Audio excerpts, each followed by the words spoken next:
Hi friends, நம்ம ரவின் கிச்சனில் இன்றைக்கி என்ன செய்யலான்னு வாங்க பார்க்கலாம். அடுப்பு பக்கமே போகாத ஒரு சூப்பரான ஸ்வீட் ரெசிபி தான் செய்ய போகிறோம்.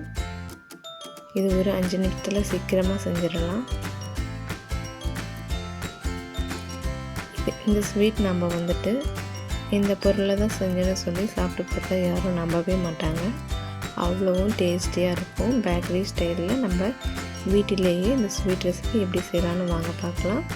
அதுக்கு நான் இந்த கப் அளவுக்கு 2 கப் பொரி எடுத்துருக்கேன். ஃபஸ்ட்டு நம்ம 1 கப் அளவுக்கு நம்ம அரைச்சி பவுடராக எடுத்துக்குவோம். இது கூடவே பொரி கூடவே நான் ஒரு 6-7 முந்திரி பருப்பு சேர்த்துட்டு இதை நல்லா பவுடராக அரைச்சிக்கிறேன். பாருங்கள், இந்த அளவுக்கு நல்லா நைஸாக அரைச்சி எடுத்துக்கிட்டேன். இது நமக்கு நமத்து போகாத இருக்க பொரியாக இருந்தால் தான் நமக்கு பவுடர் இது மாதிரி கிடைக்கும். நம்ம வீட்டில் பூஜைக்கு வாங்கி வச்சுருக்க பொரியாக இருந்தாலும் கொஞ்சமாக கொஞ்சம் சூடுபடுத்திட்டு கூட ஆற விட்டுட்டு அப்புறம் கூட இந்த மாதிரி பவுடர் பண்ணிக்கலாம். இந்த மாதிரி 2வது கப்பையும் நம்ம அரைச்சி எடுத்துக்கலாம். இப்போ 2 கப் பவுடரை நம்ம இதில் சேர்த்துடலாம். ஒரு மிக்சிங் பவுலில் நம்ம சேர்த்துக்கலாம். இப்போது 1/4 கப் அளவுக்கு குழிக்கரண்டியில் 1 குழிக்கரண்டி அளவுக்கு நான் சுகர் சேர்த்துருக்கேன். இதில் ஏலக்காய் பவுடர் சேர்த்துட்டு இதையும் நல்லா பவுடராக அரைச்சி எடுத்துக்கலாம். நம்ம சர்க்கரை பவுடர் நமக்கு ரெடி ஆகிடுச்சு. இப்போது இதை பொரி மாவில் நமக்கு ஸ்வீட்டுக்கு தேவையான அளவுக்கு கொஞ்சம் கொஞ்சமாக பார்த்துட்டு சேர்த்துக்கலாம். பாருங்கள், சேர்த்தாச்சு. இப்போது 1 ஸ்பூன் அளவுக்கு நெய் விட்டுக்கலாம், சாஃப்டாக இருக்கும். இதை நல்லா மிக்ஸ் பண்ணி விட்டுக்கலாம்.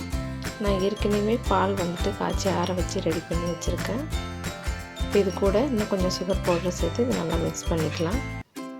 இப்போது காய்ச்சி ஆற வச்சுருக்க பால் கொஞ்சமாக சேர்த்துட்டு நல்லா மிக்ஸ் பண்ணி விட்டுக்கலாம். அதிகமாக சேர்த்துக்காதீங்க, அப்புறம் ரொம்ப தண்ணியாட்டம் ஆகிடும். இந்த மாதிரி கரெக்டான அளவில் சேர்த்து எடுத்துக்கோங்க. அவ்வளோதான், நமக்கு மாவு ரெடியாகி வந்துடுச்சு. இது அப்படியே இருக்கட்டும். ஒரு பிளேட்டில் இது போல் நெய் தடவி விட்டுக்கலாம். இப்போது நம்ம இந்த மாவை சப்பாத்திக்கெலாம் நம்ம அந்த மாதிரி தட்டுவோங்க இல்லையா, அது மாதிரி இது போல் தட்டி எடுத்துக்கலாம். பாருங்கள், இந்த அளவுக்கு நல்லா தட்டையாக தட்டிக்குங்க. கொஞ்சம் நமக்கு இது போல் லெவல் பாருங்கள், இந்த அளவுக்கு லெவல் பண்ணிவிட்டு ஸ்கொயர் ஷேப்பில் நம்ம சின்ன சின்னதாக கட் பண்ணி எடுத்துக்கலாம். பாருங்கள், இந்த அளவுக்கு மொத்தம் இருந்தால் தான் நம்ம கட் பண்ணி எடுக்கும்போது நமக்கு ஈஸியாக கிடைக்கும். இப்போது 2 நிமிஷம் ஆகிடுச்சு. வாங்க இப்போ கட் பண்ணிடலாம். பாருங்கள்,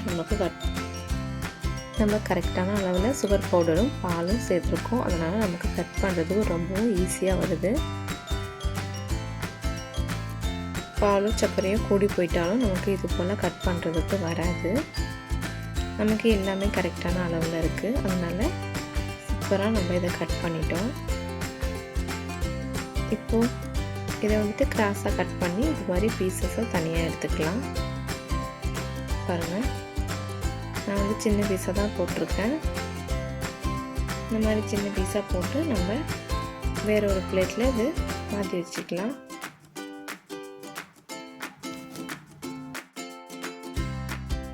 பாருங்கள், நம்ம வீட்டில் இருக்க பொரியை வச்சு பேக்கரி ஸ்டைலில் இருக்க ஒரு ஸ்வீட் ரெசிபி நம்ம பண்ணிட்டோம். அவ்வளோதான், நமக்கு சூப்பரான பர்பி ரெடி ஆகிடுச்சு. இந்த ஸ்வீட் பர்பியை இந்த தீபாவளிக்கு நீங்களும் செஞ்சு பாருங்கள், ரொம்ப டேஸ்ட்டாக இருக்கும். உங்களுக்கு பிடிச்ச நட்ஸ் எதுவாக இருந்தாலும் இது மேலே வச்சுட்டு குழந்தைங்களுக்கு கொடுங்க, ரொம்பவும் விரும்பி சாப்பிடுவாங்க. பாருங்கள், ரொம்ப சாஃப்டாக இருக்குது, டேஸ்ட்டு கூடமே நல்லாயிருக்கு. கண்டிப்பாக இந்த மாதிரி நீங்கள் ட்ரை பண்ணி பாருங்கள். வீட்டில் இருக்க 3 பொருளை வச்சு ஈஸியான ஒரு பேக்கரி ஸ்வீட் செஞ்சிடலாம். இதுக்கு முக்கியமாக ஒரு காரணம் என்னென்னா, அடுப்பு பக்கமே நம்ம இது போக தேவையில்லை. சட்டுன்னு அடுப்பில் ஒரு ஸ்வீட் ரெசிபி இது. கண்டிப்பாக இதை ட்ரை பண்ணி பாருங்கள், உங்களுக்கு ரொம்ப பிடிக்கும். நம்ம சேனல் உங்களுக்கு பிடிச்சிருந்தால் லைக் பண்ணுங்கள், ஷேர் பண்ணுங்கள், சப்ஸ்கிரைப் பண்ணுங்கள். நம்ம சேனலில் நிறைய ஸ்வீட் ரெசிபி தீபாவளிக்காக நான் நிறைய போட்டிருக்கோம். உங்களுக்கு பிடிச்சிருந்தால் நீங்கள் ட்ரை பண்ணி பாருங்கள். மறுபடியும் இன்னொரு புது வீடியோவில் புது டிஷ்ஷோடு உங்களை அடுத்த வீடியோவில் பார்க்கலாம்.